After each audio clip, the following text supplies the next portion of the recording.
Well, good morning, everyone. Welcome back. My name is Don K. Preston, and I'm the president of Preterist Research Institute of Ardmore, Oklahoma. This is what I call my morning musings. I'm enjoying a great cup of coffee here, actually about my third cup of coffee. My day started really early, as it normally does. It's great to be with you.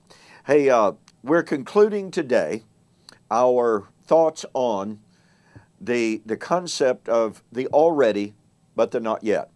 This is number 49 in this series, and I just appreciate so very, very much the absolutely wonderful private messages that I've received, the emails that I've received of appreciation for this series, and I do hope that it has been very, very helpful to you. I just wanted to summarize a little bit in this particular segment and see if we could draw some conclusions. You know, there are those who deny any kind of a transition. Well, the transition is nothing but the already, but the not yet.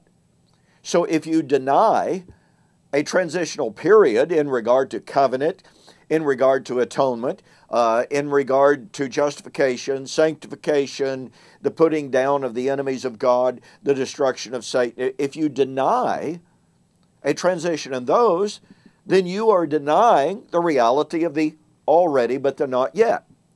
And here's a critical element. Some want to say, well, there was somewhat of a transitional period. They would grant that, well, yeah, this element over here had begun and it wasn't yet completed, but all these other elements, they were alreadys. Well, I would suggest to you that it is absolutely impossible to delineate between the already but the not yet and the construction of the Messianic temple, for instance, that the foundation had been laid in Jesus, and the cornerstone had been laid, the foundation had been laid in the apostles, and they were undergoing the construction of that temple in the first century, waiting for its consummation and its dedication at the parousia.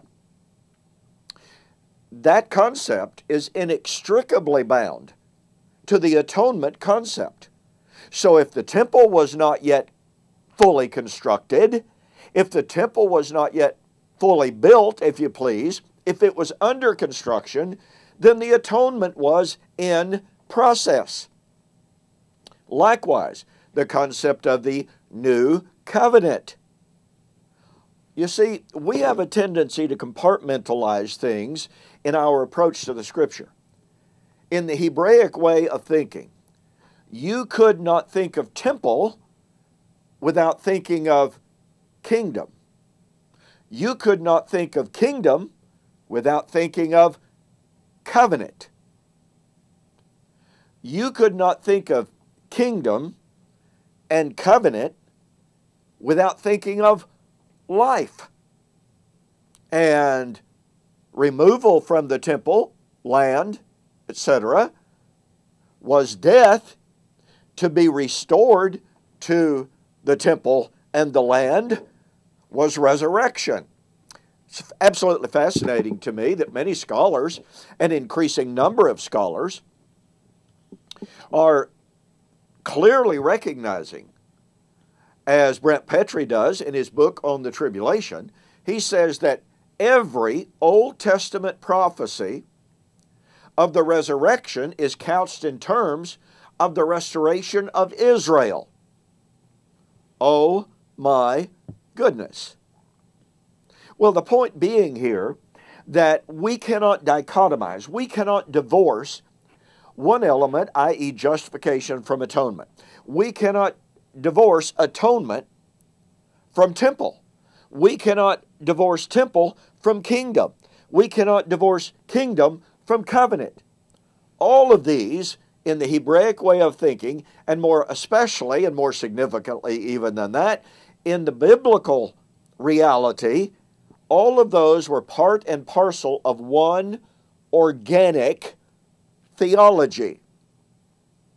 By the way, Wright points that out in his new book, Paul and the Righteousness of God, that to the Jewish mind, the temple represented kingdom.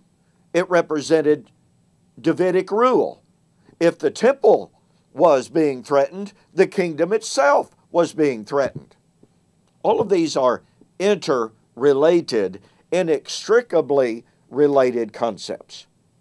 So, if we grant, which must be done biblically speaking, if we grant the reality of a transitional period in regard to some of the issues, we must grant it in all because of the unified whole, the organic unity of all of these elements.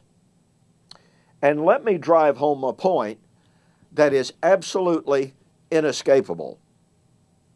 The New Testament writers believed and affirmed and said that the not yet of the things that had been initiated were imminent. They were coming very, very soon. Hebrews 10:37. The end of all things has drawn near. The time, the appointed designated time, for the judgment, which is the judgment of the living and the dead, 1 Peter 4 verse 5, had arrived, 1 Peter 4:17. The Father himself, who knew the day and the hour, sent the Spirit to tell the Son, to instruct John to say, these things must shortly come to pass. The time is at hand. Revelation 1, 1-3.